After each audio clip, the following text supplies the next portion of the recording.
வணக்கம், welcome to ginger கருப்பட்டி cooking time. இன்றைக்கி சுவையான நாட்டுக்கோழி பிரியாணி எப்படி செய்கிறதுன்னு பார்க்கலாம். பிரியாணி செய்ய தேவையான பொருட்கள்: புல்லட் அரிசி 500 கிராம். இதை ஒரு 2 தடவை கழிஞ்சி எடுத்துட்டு ஒரு அரை மணி நேரம் ஊற வச்சுக்கலாம். நாட்டுக்கோழி 650 கிராம். பட்டை 2 இன்ச் 2 துண்டு, ஏலக்காய் 4, கிராம்பு ஒரு 8, பச்சை மிளகாய் ஒரு 3, பெரிய வெங்காயம் ஒரு 250 கிராம் நறுக்கியது, தக்காளி 200 கிராம் நறுக்கியது,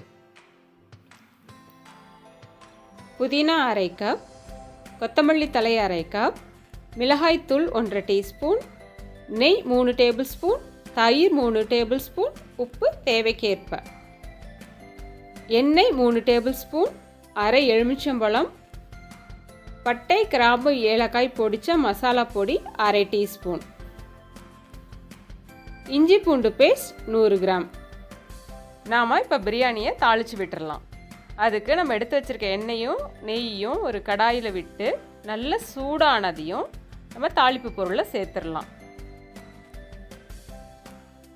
சூடாயிடுச்சு. நம்ம பட்டை 2, ஏலக்காய் 4, ஒரு 8 to 10 கிராம்பு சேர்த்து தாளித்து விட்டுடலாம். ஏன்னா சூடானதுக்கப்புறம் சேர்த்துணுன்னா தான் நல்லா அது பொரிஞ்சு அந்த மசாலா பொருளோட வாசனை வெளிப்படும். அது நம்ம பிரியாணிக்கு நல்ல ஒரு மணத்தை கொடுக்கும். இதோ இப்போ நல்லா பொரிஞ்சிருச்சு. இப்போ நம்ம நறுக்கி வச்சுருக்க வெங்காயத்தை சேர்த்துக்குவோம். பிரியாணிக்கு வெங்காயத்தை நல்லா வதக்கிறது ரொம்ப முக்கியம். வெங்காயம் நல்லா சுருளை வதக்குனா தான் அது பிரியாணிக்கு ஒரு நல்ல டேஸ்ட்டை கொடுக்கும். அதனால் மீடியம் ஃப்ளேமில் வச்சுட்டு பொறுமையாக நல்லா வதக்கி எடுத்துக்கலாம். நல்லா ஒரு கோல்டன் கலரில் வரணும். நல்லா வதங்கி வந்துடுச்சு. இந்த ஸ்டேஜில் நம்ம வரமிளகாய் தூளை சேர்த்துக்கலாம். ஏன் இந்த ஸ்டேஜில் சேர்க்கணுன்னா, இதுதான் நம்மளுடைய பிரியாணிக்கு ஒரு நல்ல கலரை கொடுக்க போகுது. நீங்கள் காஷ்மீரி மிளகாய் தூள் கூட சேர்த்துக்கலாம். இது கருகாமல் பார்த்துக்கணும். அடுத்து நம்ம எடுத்து வச்சுருக்க 100 கிராம் இஞ்சி பூண்டை முழுசாக சேர்த்து இதையும் நல்லா பச்சை வாசம் போக சுருளை வதக்கி எடுத்துக்கலாம். நல்லா எண்ணெய் பிரியிற அளவுக்கு வதக்கி எடுத்துடணும்.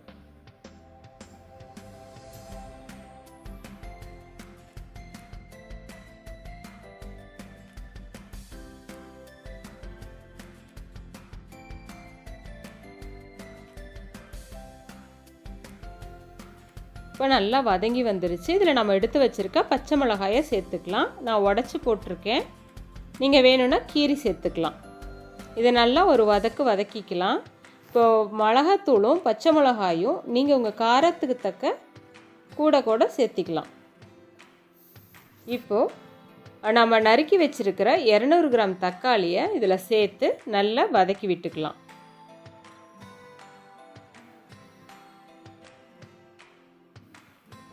இது ஓரளவுக்கு வதங்கினதையும் எடுத்து வச்சுருக்கிற புதினா கொத்தமல்லி தழைகளை சேர்த்து நல்லா கிளறி விட்டுக்குவோம்.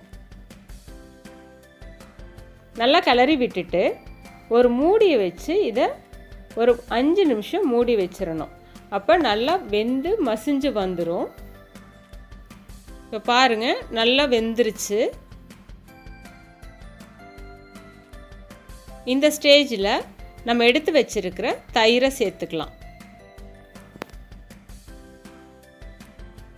தயிரை சேர்த்து நல்லா கலந்து விட்டு இதுவுமே எண்ணெய் பிரியிற அளவுக்கு நல்லா வதங்கி வரணும். இப்போ இது நல்லா வதங்கிடுச்சு. பாருங்கள், நல்லா எண்ணெய் பிரியிறது நமக்கு தெரியுது. இப்போ நம்ம எடுத்து வச்சிருக்கிற சிக்கன் பீசஸை சேர்த்து நல்லா கிளறி விட்டுக்கலாம்.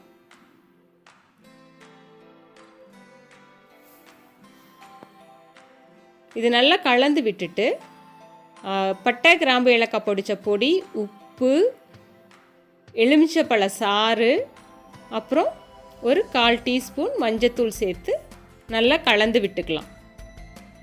இது நல்லா கலந்து விட்டுட்டு ஒரு மூடி வச்சு ஒரு 10 நிமிஷம் மீடியம் ஃப்ளேமில் வச்சு விட்டுருங்க.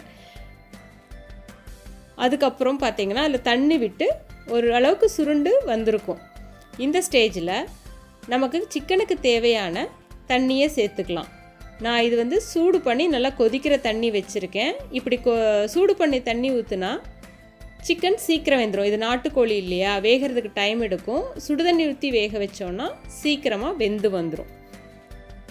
இதை நல்லா கிளறி விட்டு நல்லா கொதிச்சதுக்கு அப்புறமா மூடி வச்சுருவோம். மூடி ஒரு அரை மணி நேரத்துலேருந்து ஒரு 45 நிமிஷம் வரைக்கும் மீடியம் ஃப்ளேமில் அப்படியே விட்டுடுவோம். இது நல்லா வெந்து வந்துடும். இப்போ டைம் ஆயிடுச்சு, நம்ம எடுத்து பார்க்கலாம் வெந்துடுச்சான்னு. நல்லா வெந்து வந்திருக்கு. இதை எடுத்து இன்னொரு அடுப்பில் சிம்மில் அப்படியே அது வெந்துட்டுருக்கட்டும். நம்ம அரிசியை வேக வச்சு எடுத்துக்கலாம்.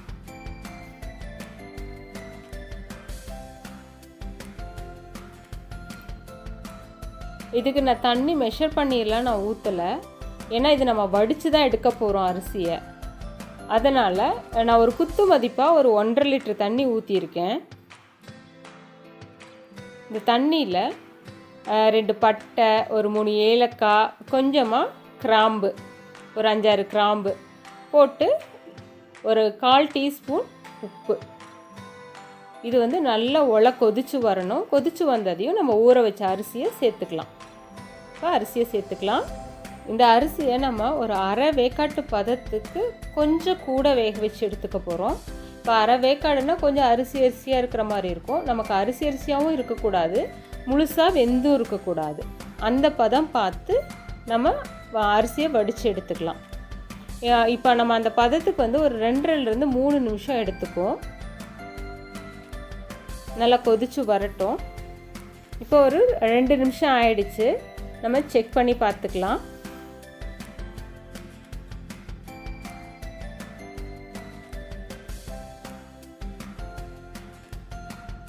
இன்னும் கொஞ்சம் வேகட்டும். இப்போ 1 நிமிஷம் ஆயிடுச்சு. நசுக்கி பார்த்தா நமக்கு நசுங்கக்கூடாது. ஆனால் இப்போ இது வெந்துடுச்சு, நமக்கு தேவையான பதத்துக்கு வெந்துடுச்சு. இப்போ இதை நம்ம வடித்து எடுத்து வச்சுக்கலாம். நம்ம அந்த கஞ்சியை வந்து வடித்து எடுத்து தனியாக வச்சுக்குவோம். அது பிற்பாடு நமக்கு உபயோகப்படும்.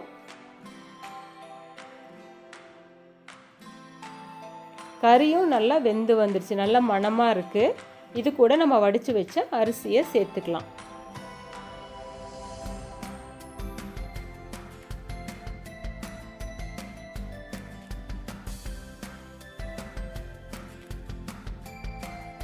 இதை நல்லா எல்லா மசாலாவும் அரிசியில் படுற மாதிரி நல்லா கலந்து விட்டுக்கலாம்.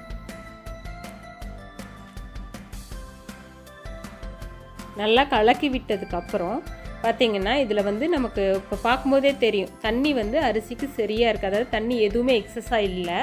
அதனால் நம்ம இது கூட கொஞ்சம் தண்ணி சேர்த்துக்குவோம். நான் வடித்து வச்ச கஞ்சி இருக்குல்ல, அதில் ஒரு 200 ml சேர்த்திக்கிறேன். நீங்கள் தனியாக சுட வச்சு கூட சுடுதண்ணி சேர்த்திக்கலாம். எதுக்குன்னா நம்ம இப்போ முக்கால்வாசி தானே வேக வச்சுருக்கோம். இப்போ தம் போடும்போது அந்த அரிசி வேகிறதுக்கான தண்ணி அது. இப்போ நல்லா இதை ஈவனாக ஸ்ப்ரெட் பண்ணி விட்டுட்டு மேலே 1 ஸ்பூன் நெய் ஊற்றிக்கலாம்.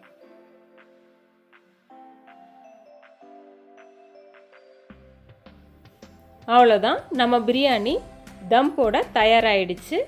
நான் இன்றைக்கி தம் வந்து ஒரு துணியை மேலே மூடி மேலே அதுக்கு மேலே லிட்டு வச்சு தான் போட போகிறேன். இது ரெகுலராக போடுற தம் மாதிரி கிடையாது. தம் போடுறதுக்கு நான் ஒரு காட்டன் துணி எடுத்திருக்கேன். அதை நம்ம பிரியாணி பாத்திரத்து மேலே போட்டுட்டு அதோட மூடி வச்சு கொஞ்சம் அழுத்தம் கொடுத்து மூடிக்கலாம். மீதமுள்ள துணியை மூடி மேலே போத்துனாப்புல எடுத்து விட்டுட்டு ஒரு 20 நிமிஷம் போல் சிம்மில் வச்சு தம் வச்சுக்கலாம். இப்படி பண்ணுறனால ஒரு துளி ஆவி கூட வெளியில் போகாது. பிரியாணியில் வேத்து வர தண்ணியும் நமக்கு பிரியாணிக்குள்ளே விழாது. 20 நிமிஷம் ஆயாச்சு. எப்பவுமே 20 நிமிஷம் ஆனதுக்கப்புறம் உடனே நீக்கிடக்கூடாது. ஒரு 10-15 நிமிஷம் விட்டு அப்புறம் திறந்து பார்த்துக்கலாம்.